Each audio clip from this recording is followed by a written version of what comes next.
We're going to look today at other artists who are taking Cubist cues and moving in new directions with them.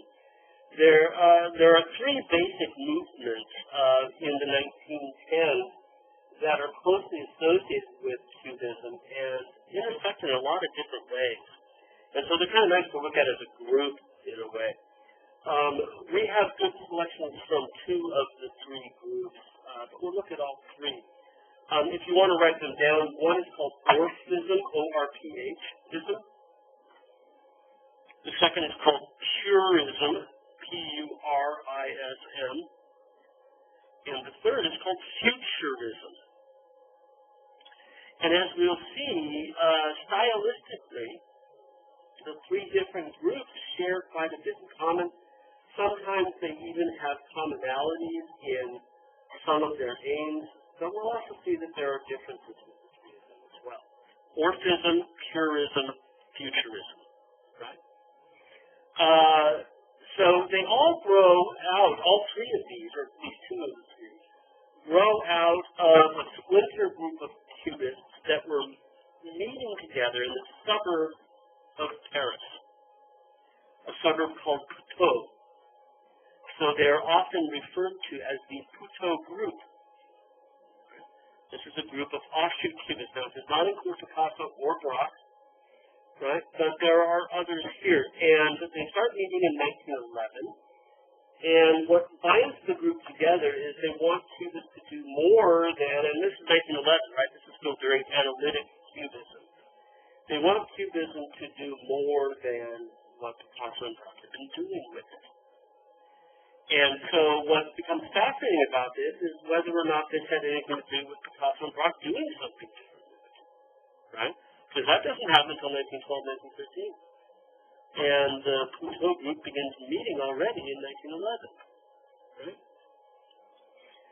Together, the Puteaux group mounts exhibition of their works in October of 1912. And the title for their exhibition is the Salon de la Section d'Or, the exhibition of the Golden Section, Section d'Or, which is in October of 1912. It's a month-long exhibition, and it was the biggest single exhibition of Cubist paintings anywhere up to that point. And in fact, would remain the single biggest Cubist exhibition through the entirety of the early modern period. It would not be until later retrospectives by major museums in the 50s and 60s that you would see that many Cubist works together in one place. So the Salon de la Section d'Or, the exhibition of the Golden Section. And it's named after, obviously, the Golden Section, the Golden Mean, which is a sense of a mathematical ratio that is seen to be in perfect harmony. Do you guys know about this from design classes, the Golden Mean? Right? So the ratio of this length to this length is the same as the ratio of this length here to this one. Okay? And it's all about perfect harmony. So if you take that square of that, you get another golden section, right? And you cut off the square from the side of that, you get another golden section, and so forth. Right? And this is what they entitled their work because they had been reading a mathematical treatise on art by Leonardo da Vinci, of all people. It just recently published in French. And he talks about the golden mean and how it is a crucial element to perfect harmony, sort of a mystical kind of harmony. And they realize that this golden section is at the core of nature itself.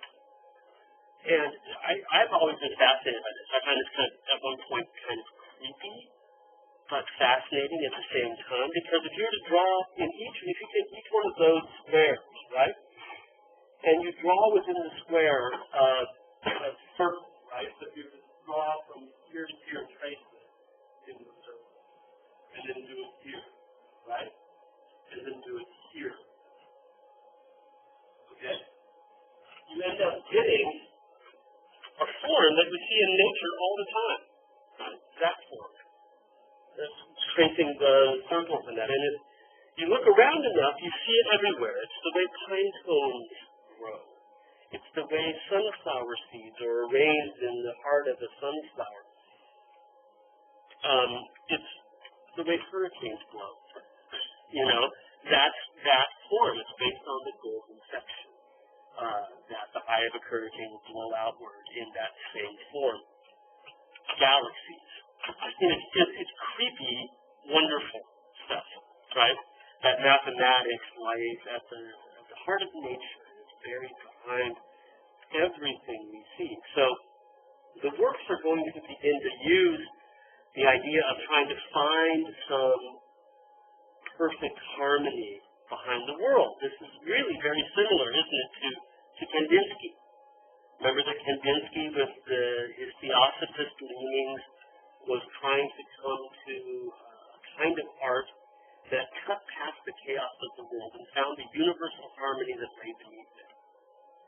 What we'll see with the Puteaux group and the group at the Golden Section show is they too are looking for something behind the world itself. So, you know, we don't have to think twice about the fact that Kandinsky is doing something very similar. So if we look at Jacques Villon's work in Phillips over here, it's the interior of a machine shop. And obviously, while some of the machines are colored that sort of industrial green that you see with table saws and lathes and whatnot, right, in the center, at the same time, he also incorporates into it these colors that I think are very much like Kandinsky, meant to be evocations of sound.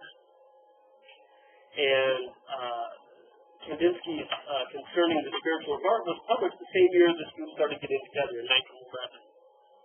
So they too are looking for something behind the chaos of the world. And I think what's fascinating about these two works and about our people getting increasingly abstract is how many of them look towards scenes of chaos to do it. What better way to find the peace behind the chaos than choose a chaotic scene, right? So you think about the painting with the white border that Kandinsky did, which is the noise of the streets in Moscow, right? If you choose a peaceful scene already, you don't have to look very far to find the peace behind it. But if you choose a chaotic scene, then you've got to look a bit harder to figure out where that balance, stability, and harmony is on. So Kandinsky chooses a sea battle between two ships at sea with explosions and splashes, and Villon chooses the hubbub of the interior of a machine factory, where I think some of the elements, such as these bits right in, oops, sorry about that, didn't mean to go there. Let's go back. These elements through here, I think, are entirely intended to evoke the sense of the sound that those machines are creating as they whirl at mass speed. There isn't orange and yellow to be seen like this, and even if we think about the other elements of this, the bits that are shooting off from there and almost exploding out, you get the sense that that is all the painting of sound, right? The painting of the dynamism of the interior of this space. Now, even though they're pushing towards something that's closer to Kandinsky in a sort of metaphysical attempt, they still, you can see, are very much influenced by Cubism. They're still trying to reconcile that difference between the solid bits and the empty bits of a composition, right? Trying to include the sense of the fourth dimension of time elapsing as part of the composition. They're indebted to Cubism, but they're trying to move past what Picasso and Braque had done when they broke out into this mold, right? Broke into analytic Cubism. And color is one of the primary things that they're interested in. The effects that color can have, because Picasso and Braque had all but eliminated it. Now, interestingly, Juan Gris was part of the Puteaux group. He was exhibited in the Golden Section exhibition in 1912. Now, I don't have a list of the works that were there. I know that this one, I think, was, but it was reworked again in 1913. We'll look at another one that was part of that group as well. I don't know if Grieg was already going color yet, right? Or if that show pushed him to these bright, crisp colors that we see being part of his work. Okay? But there seems to be some connection there. Whether it comes from him being part of the group, whether he was later influenced by that group, Grieg's introduction to color owes a lot to this offshoot group of Cubists. Okay? And it's Grieg that brings it back to Picasso and Braque in the coming years. Right? Now we'll see as we look today and later after spring break, probably, that the Puto group was not unified. They didn't all look colorful, right? And this is why I said that there's three different groups that come out of it and sort of knit together: the futurists, the orphists, and the purists, right? But this adaptation to color seems to be shared by most of them. Now, there was a poet, Guillaume William Apollinaire, who was really good friends with Picasso, like best of friends with Picasso, and was an ardent proponent of analytic cubism. He actually wrote cubist poems. Go figure, right, how that works, but it does. And he wrote a very favorable review of this exhibition in 1912, the Golden Section exhibition. And when he was writing the review, he called the group Orphists, Orphism. And the term was intended as a reference to the mythological figure of Orpheus. Have you heard of Orpheus before? From Greek mythology? He was a shepherd who was able to tame animals by his song. He played a lyre, played a harp, and by doing so was able to calm his herds and all of the animals of the wild. This is why Apollinaire likes the term for these works, because they too are taming the wildness of nature through their art.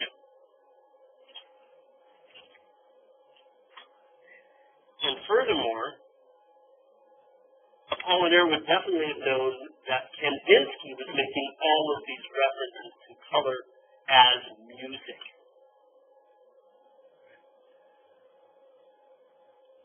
Because his works were almost immediately translated into French as well. So Orpheus, right, this mythological character, can use his art to bring nature into line, to bring nature into tameness.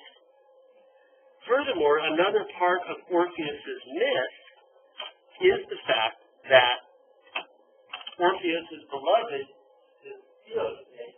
Eurydice, died and went to Hades, and he actually went to save and bring her back from the underworld. So as someone who actually can travel between this world and the afterlife and then come back again, that metaphysical element of Orpheus's myth was another reason why Apollinaire used that term to label this group. Now, I should mention that none of the painters that we today call Orphists, or part of the Orphism group, none of them liked the term. They felt it limited what they were really doing, that there was more to it than that, right? But the name stuck, right? And it all came from a critical reception of the show, right? So, with this in mind, then, we begin to see in October 1912 an offshoot group of Cubists that become known as Orphists, right? And the machine for them, for some of them at least, is a really strong metaphor. I mentioned already the fact that there's some violence involved and noise and sound. But there's something else with the machine that I think is incredibly important for them. And that's the idea of electricity, the idea of modernity. In the early part of the 20th century, really, especially prior to World War I, the machine was seen as this symbol for the modern age, the machine age, right? We talk about it as the internet age, right? That's the same idea. It was a metaphor for the age in which they lived, and offered for many people this shining beacon of hope that the 20th century could be better, could be wonderful, could be limitless in its possibilities, because we harnessed the machine, making it work for us. So a machine shop, right, is on one level harnessing that electricity. And if you think about electricity, right, can you see electricity? Well, lighting, sure, but we've harnessed it, right? We've turned it to feeding through tubes to turn on lights in our interiors. For people in the early 20th century, there was a kind of odd supernatural quality to things like this. To radio, right? We grew up with radio. We know what radio is all about. But imagine if you didn't. All of a sudden, sounds are being beamed where, from one place to another, over waves you can't see. Where people are talking about the fact that light itself, right? Color is something that moves through the air in a way you can't see it. These are really interesting sort of quasi-spiritual ideas, aren't they? That the things we take for granted, not that the things channeling these forces of nature that are beyond the physical realm, right? So a machine shop becomes an amazing metaphor for modernity and also for the physical world's connection with the supernatural world, with the metaphysical world, right? The hum of that machine being the hum of that purity that lies behind the physical world. The other thing that I think is really fascinating about the idea of a machine shop is the things that come out of a machine shop, right? Or other machines. Machine shop is there for turning metal elements that become part of other productions, right? And the things that are inside of it, plus the things that come out of it, are the result of very, very precise measurements. In a way, very similar to the idea of a golden section. A golden section only works when it's utterly precisely measured. In the same way that a machine shop only works when it's precisely measured. I started to wonder when I looked at this picture, whether with the two circles on the right that are part of spinning elements of this machine shop, if one couldn't begin to look at it and see if there were those spirals spinning off of it that are based on the golden section, and whether you could trace over the top of this composition something akin to that. And I think that might, in fact, really be there somewhere. Well, not every artist picks up the machine metaphor. Another member of the Couteau group, another person who was labeled an orphist, is Albert Gleis, another French painter. Football players, which you can probably make out. He's cubified them, if you will. They've been rendered in a cubist manner. But again, with the injection of bright and deeply saturated color into the cubist idiom. So parts of it look Picasso Brock,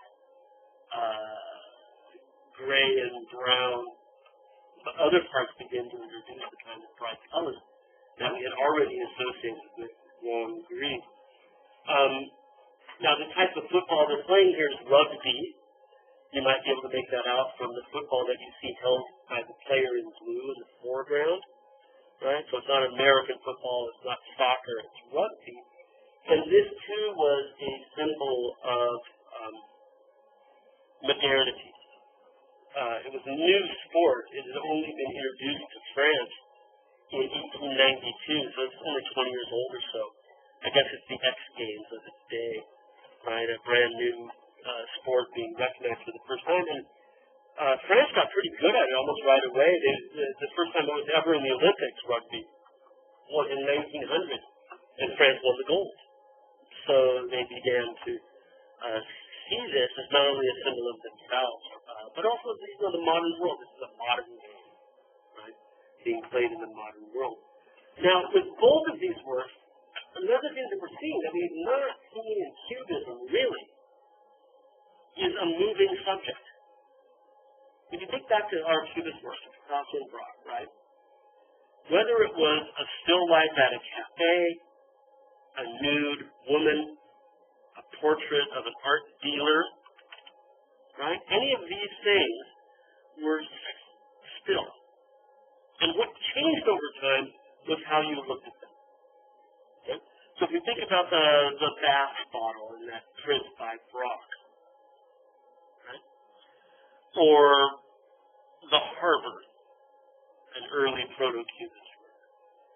What changes over time is where you are relative to the object, but the object itself does not move. Right? So we see coffee cups from the side and from the top. And what moves is not the coffee cup, but you. What moves is you through space. With some of these members of the Orphists, in the Cousteau group, we begin to see the incorporation of the moving object. Football players charging at us, scrumming together, right? The crash of the body, the machine shop whirring along. And in each of these images, there is less of that sense that you are viewing things from different points of view over time, but rather that within your visual field, things are moving across. Right? Like a strobe light effect, like frames in a movie, where they leave tracers behind of where they were.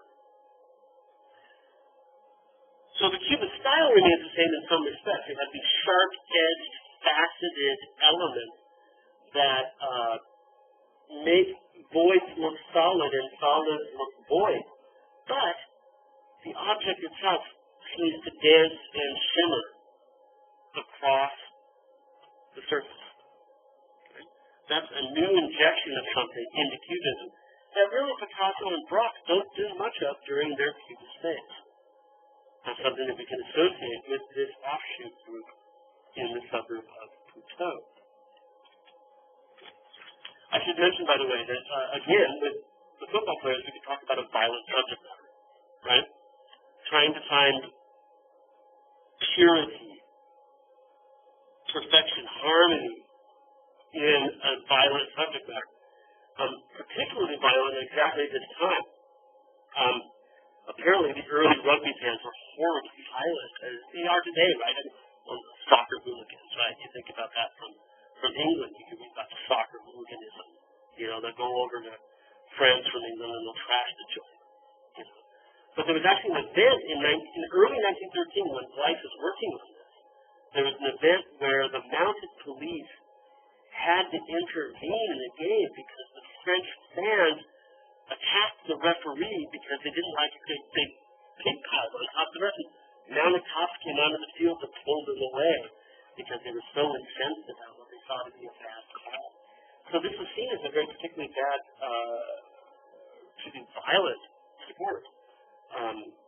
So if you remember Kandinsky's battle metaphors, right? And in this particular case, you'll notice that the violence of the interaction is continuous.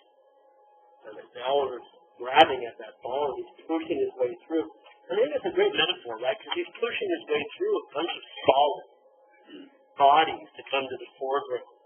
In the same way that Cubism is trying to push transparent, right, through to the foreground and push solids into the background. But lower right corner, just down here, a bunch of flowers, right, popping up beneath their feet, about to be trod over by these rugby players. Certainly an idea of the fact that beauty is coming here somewhere, eventually to be found behind the image itself.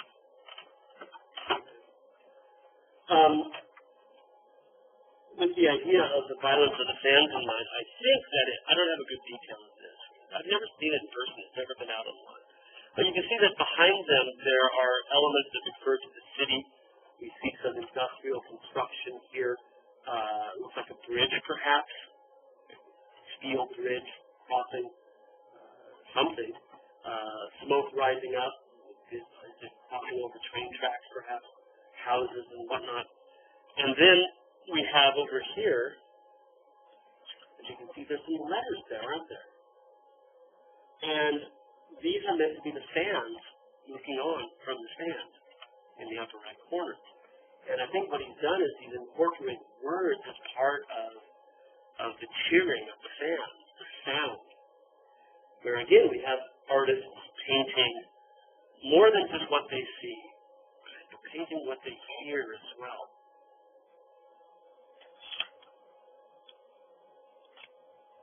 So these two artists represent for us the beginning of this new movement, called Orphism. All of these artists who were part of the Orphist movement were saw themselves as being indebted to Cubism.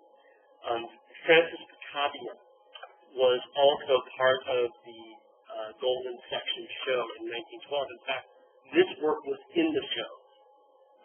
And it's now in the National Gallery. It's pretty big, about 4 feet square.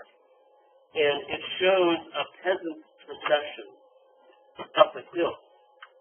Parts of it are in the standard Cubist idiom of grays and white. But other parts inject these incredibly rich blues and oranges into those hues. And what he said was that this was the scene of peasant life that he had actually seen on his honeymoon in Seville, Spain.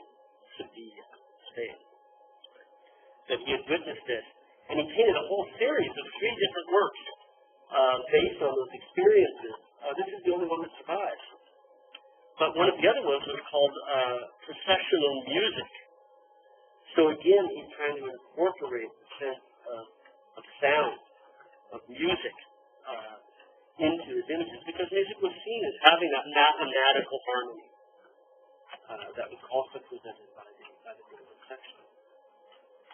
Now, can you read the image okay? Can you see the figures in a procession? Can you make it out? Or does it just look like a mound of coal? You see some of them. Can you make out heads and bodies and legs, perhaps?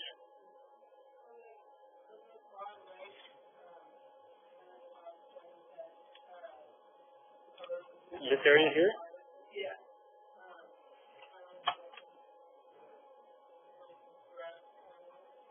So are you talking about like this bit here? Yeah. It's kind of hard to say. These definitely begin to resemble heads, don't they? Right? And once you start to see these as heads, then all of a sudden you start to see shoulders, right? And then, yeah, maybe, sorry to draw it that way, but you get the idea, right? That you start to pick up these elements that suggest these figures are indeed moving across. As to what's going on above, I wonder if these are meant to be heads as well. With the flesh tone rendered against the color of the hair and moving behind them with things that could be seen as arms coming off as well. So again, it's a Cubist element, and not even though the sky is this rich blue, we have these elements of orange added into this mountain of forms. You'll notice that everything is rendered with a similar solidity, that even the background is cubed up and looks as if it's been constructed of these little post-Cezanne blocks. So they're still very much indebted to Cubism, but again moving in this new direction. Now, the artist to whom the term Orphism is most closely associated is Robert Delaunay. And he was one of the first of them to really also fully embrace abstraction. This image, simultaneous contrast, the sun and the moon, suggests that it's an image perhaps of an eclipse, of the moon moving in front of the sun, but there is very little in it to suggest that he then means to represent that. At the same time, the fact that he uses a circular frame for the work gives us this idea of looking through a telescope, doesn't it? What do they tell you about looking at eclipses? Looking what? Right? You don't look at them, and especially not through a telescope, right? So there's almost a sense of a retinal burn that you get from the image, because he's suggesting that the contrast at the same time, simultaneous contrast of the sun and the moon, is in fact what inspires the work. That said, he called these things pure painting, that there was really nothing here but paint. But he's the one to whom Apollinaire term, orphism, is most closely applied. In fact, in your isms textbook, the only works they list are by Delaunay. Right? They don't list any other orphist artists. And for his pure painting, he chooses this term simultaneity, simultaneousness, right? And what he means by the term is that it refers to movement occurring within a static picture. Exactly what we've been talking about with this offshoot group. That instead of having a still life object, they have moving subjects. And for Delaunay, the idea of simultaneity was the fact that he's going to capture that sense of movement over the course of time on a static, two-dimensional canvas. In this particular case, he's really focusing on how light moves. That the sun and the moon as refractors and generators of light.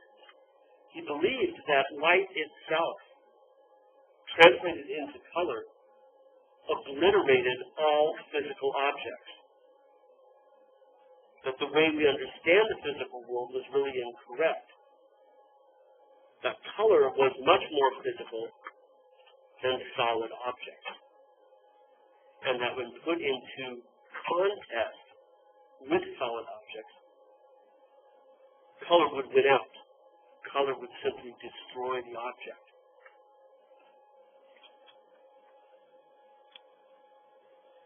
He began these ideas by looking at one of the most solid, heavily constructed things around, the Eiffel Tower in Paris, as seen through a series of windows. We've talked about the window for Cubism as being this important metaphor. You see through it, you see on it at the same time. You see reflections as well as its transparency at once. And in this case, the green of the Eiffel Tower, the green of the steel used in the Eiffel Tower, is all but obliterated by the colors that reflect off of the different windows. He wrote a manifesto about this, about the power of light, and how it passes through glass, a solid object. Talks about how it can pass through other things as well. It gives them their very color. So both of these works, whether it's a window or our simultaneous contrast work, are really about looking through glass, whether it's a telescope or a window. Now, these ideas that there is a spiritual world beyond the physical, right, that paint, color, can get us past the physical, can break down the physical world, is again something that we can see as being really close to Kandinsky. And in fact, when Kandinsky became aware of what Delaunay was doing in Paris, he asked him to join the Blue Rider group. And Delaunay's pictures were shown with them as well, alongside Kandinsky. And he became good friends with Franz Marc. And in fact, as we look at these things side by side, the way Marc uses colors almost like fragments of windows and enriches the color of his animal pictures. Shows the fact that there's a cross-pollination, a dialogue between these artists and between these different movements. This is what makes, I think, modern art so fascinating in these early years, is that we tease out these different isms. Orphism, the Blue Rider group as part of Expressionism. And what we find is that once we tease them out, we realize that each one is built up of a DNA, if you will, that shares so many of the same constituent elements, and that is often born in an environment where they're sharing ideas with each other, finding new ways to push the envelope further, taking ideas and moving in a different direction, with many of the same building blocks. So we started with symbolism. We really did see how many of those ideas do filter through. We talked about post-impression, how those ideas filter through every one of these movements. We fun to sit down and make up a flowchart. Somebody did once, right? A flowchart of modern art. How things connect to each other, and figure out on a mind map sort of situation how these different works and where the lines are shared ideas and where the lines might be actual physical contact between the artists. In this case, we have that with Delaunay and Franz Marc. They, in fact, did have contact with one another. They became friends through the intervention of Kandinsky, but also Franz Marc visited Paris and saw some of these works, which led him in his own particular form of Cubism. Now, we have one good early Delaunay in the National Gallery to look at, where we can see many of the same interests in color simply obliterating the things around it, where we have in the upper left corner very similar art forms that look like the confluence of the sun and the moon in our simultaneous contrast image. But then here in the center, these concentric half or quarter rings of color that seem to be propelling these two figures, a man on the left and a woman on the right, propelling them into a sort of cosmic dance. And you'll notice as the colors hit the man on the left, he begins to change. One of his trouser legs and his shoe turns the same green as the vortex, right? His arm turns purple. Right? Not following one of those lines, but transformed by that radiation of sound color that comes from the center of the picture. Even the second trouser leg, the blue jean color, right, is transformed by that purple. It's almost as if his arm here has made the purple, right? That he's drawn that color himself with that red hand. And he's picking up that same tone. Now, I've only seen this once. The work is a collage. The dress of the woman at the right, the coat of the man at the left are both cutouts and pasted down, whereas other parts are painted. So very much like Picasso and Braque, he's working between media, right, where he's both painting and collaging at the same time. But again, these collaged elements are the things that are altered by color. And if you think about that, especially the woman's dress here, especially this area right in here, you can see the way in which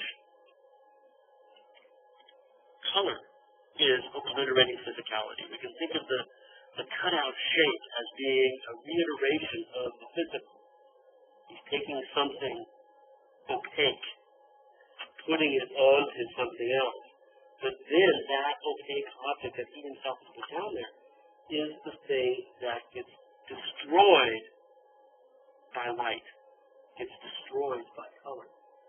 Even on the left, the man's outfit just here by his shoulder, also that purple comes over the top of it, right? Even though it's collaged down, and destroys it.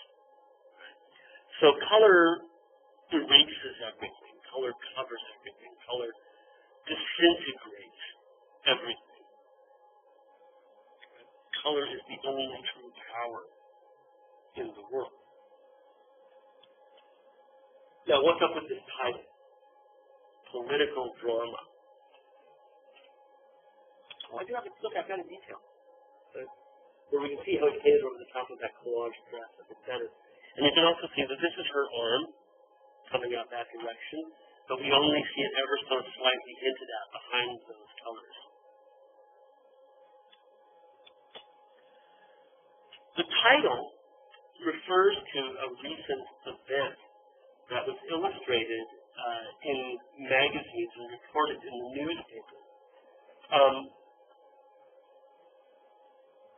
The editor of the newspaper Le Figaro, which is one of the prominent French daily newspapers, like the Washington Post, right? The editor in Le Figaro was writing a series of editorials about a finance minister's tax policies, criticizing him for his tax fundraising plans. And at one point, the wife of the tax minister went in and shot the editor.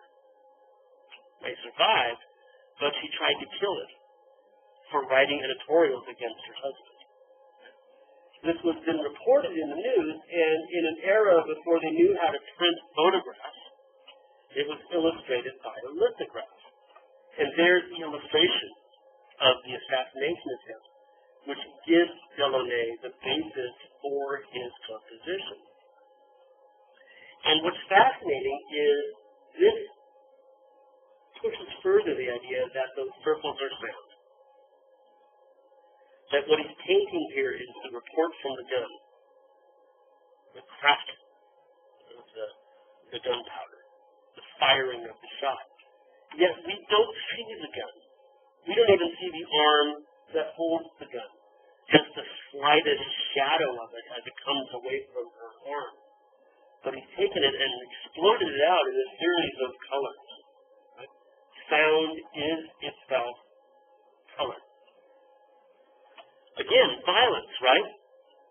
As a theme being used by these artists as the basis for finding purity, finding artistic harmony, despite the chaos, despite the violence of the world around you. And in this case, isn't it great? It's color that obliterates even the weapon. And the figures that were, in fact, in this duel of death now become something more like a dance almost, as if they are turning around the room to a sense of music. It's totally transformed by color itself, by light.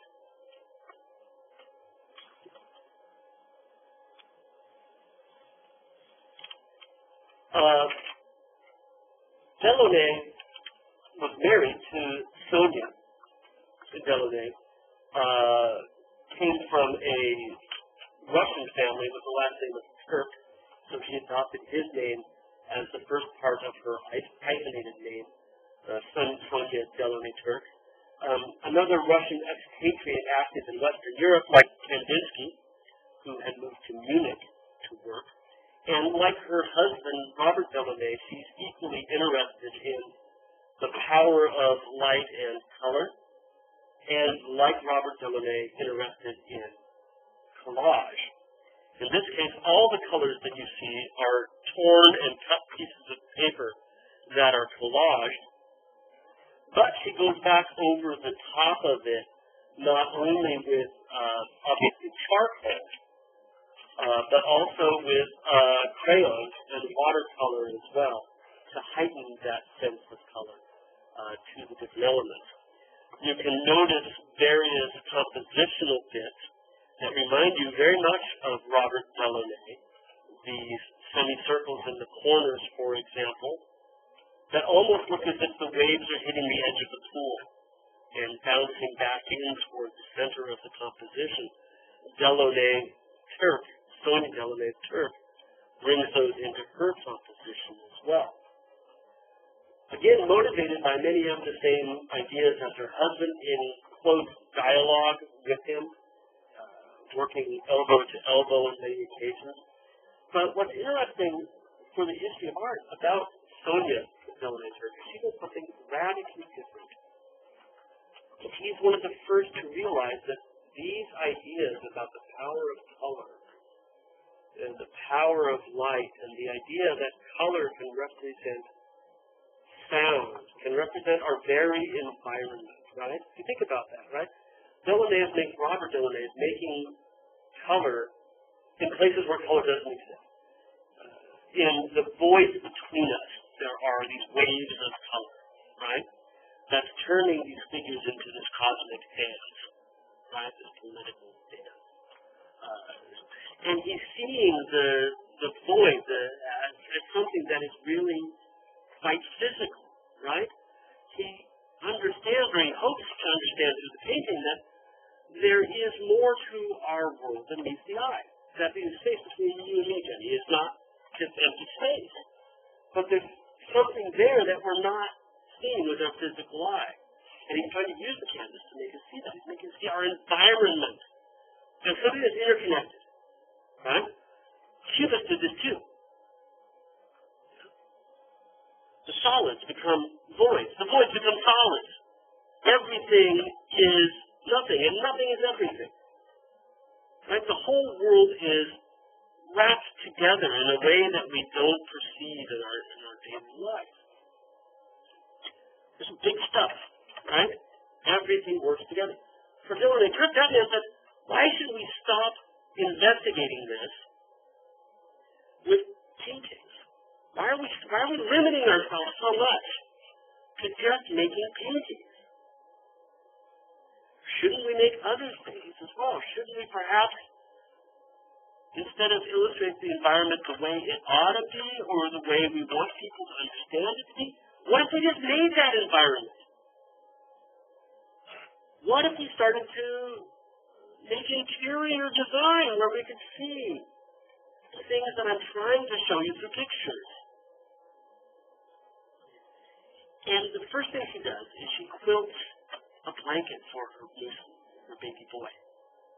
It didn't survive. They didn't bring it in. But she turns to making clothes, to making these simultaneous clothing, where they are stitched together in the same way.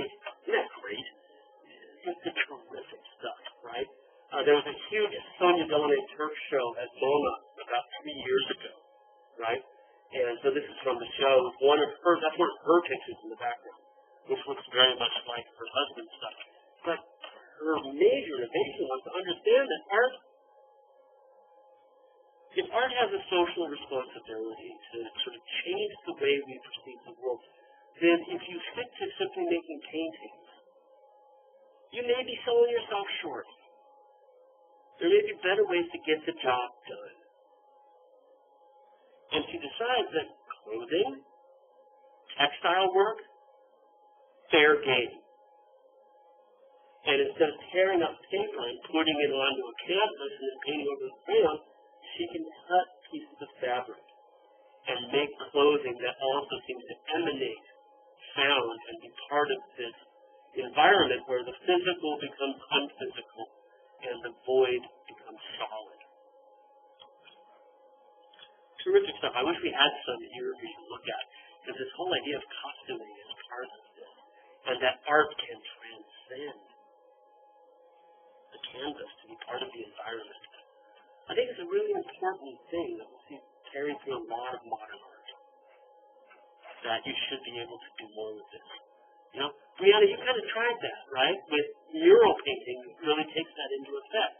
And I think, Demetrius, your work also sort of pulled in on some of these ideas by suggesting, making us work around it and having it be a more physical part of our world, right?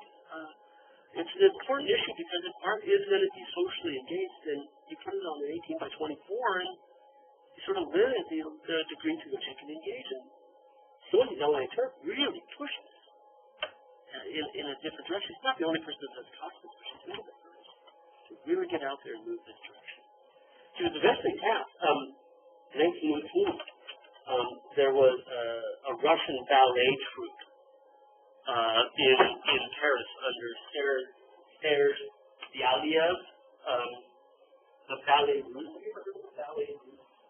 Russian ballet. Modern ballet.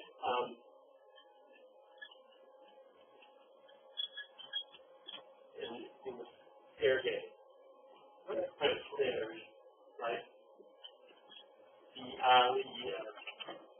brought the Baton Rouge to Paris in 1918 and was going to stage reinforcement off the fireworks with ballet costumes. They all turns fire and they all burns up and he turns the focus up and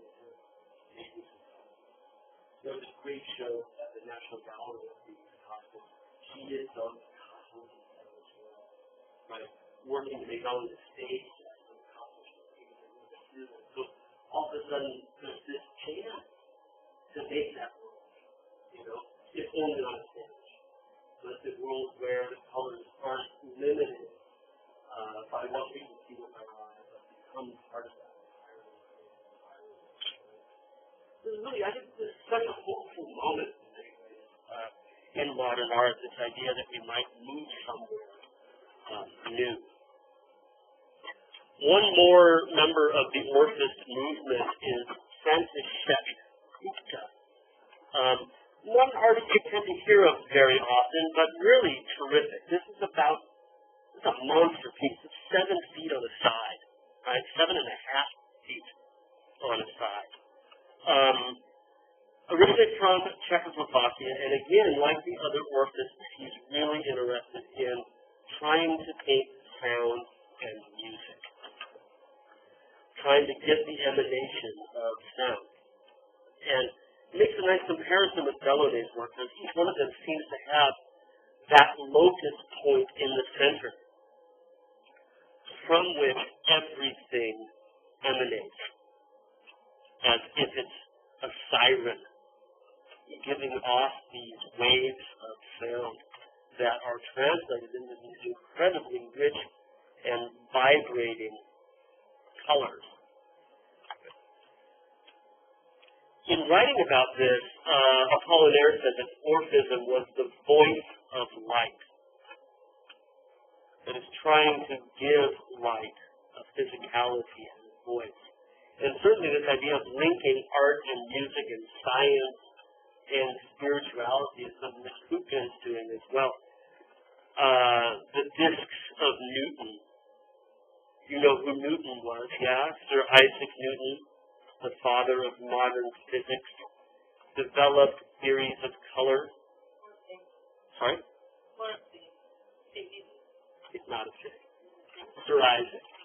And also color wheels. He was the one that developed the modern color wheels. And those are the discs that Kupka was talking about as the basis for these works. You can see that with Kupka, with Delaunay, we've taken a step beyond anybody we've looked at. And this is a step toward utter abstraction. There is no physical world that they are trying to represent. Picasso always had one foot in the physical world. Kandinsky, up to a point, always had one foot in the observed world. Right? There's always something left that he abstracted from.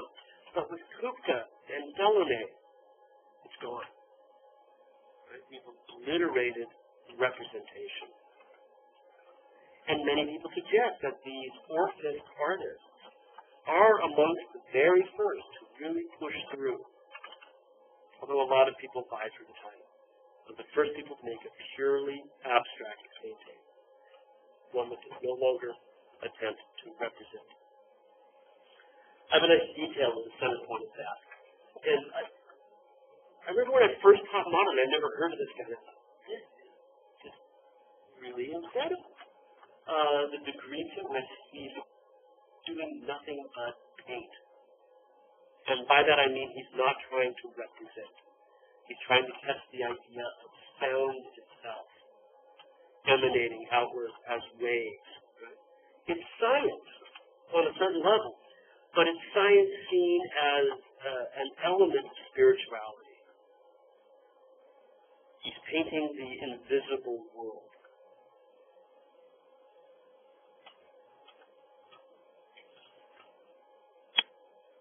Two last artists for today that are closely related to Orphism. And they're both American artists, very much influenced by Delaunay. One of them, Stanley McDonald Wright. I guess you probably don't from his name, right? Sounds fairly American, doesn't it? Stanley McDonald Wright. comes to Paris, very much influenced by Delaunay, and also develops a theory that he publishes called synchronism. Now, you probably know the term synchronism, right? You synchronize your watches, you put them on the same time. But he says synchronism. Colors, chrome, right, looked at simultaneously in the sync. Right? Synchronism. And he titles many of his works synchronistic compositions or synchrony composition. And he too is trying to give us a sense that color is music. Playing on the term symphony, right? Synchrony. And he gives us these conic forms that again are utterly non-representational, where the colors working together give a sense of harmony that is akin to music. Now again, right or wrong, music was believed to be utterly abstract, not at all narrative. And painters are pushing their works to try to claim some of that pure aesthetic value that paint has. And the going right is one of them. He's working side by side with another American expat named Morgan Russell. We have a couple of Morgan Russells here, but I could not find pictures of them, so I brought the one from the textbook instead, where the two of them together come up with this idea of synchrony. And it comes from a very scientific look at color. Basically, Morgan Russell and Stanton McDonald Wright said that there was an analogy to be found, a very direct analogy between music and art in a very particular way. Your standard color wheel, your disc of Newton, right, has 12 basic colors, right? Primaries, secondaries, tertiaries, and then the number 2. Right? So you can come up with a color wheel that's basically 12 colors. Yeah?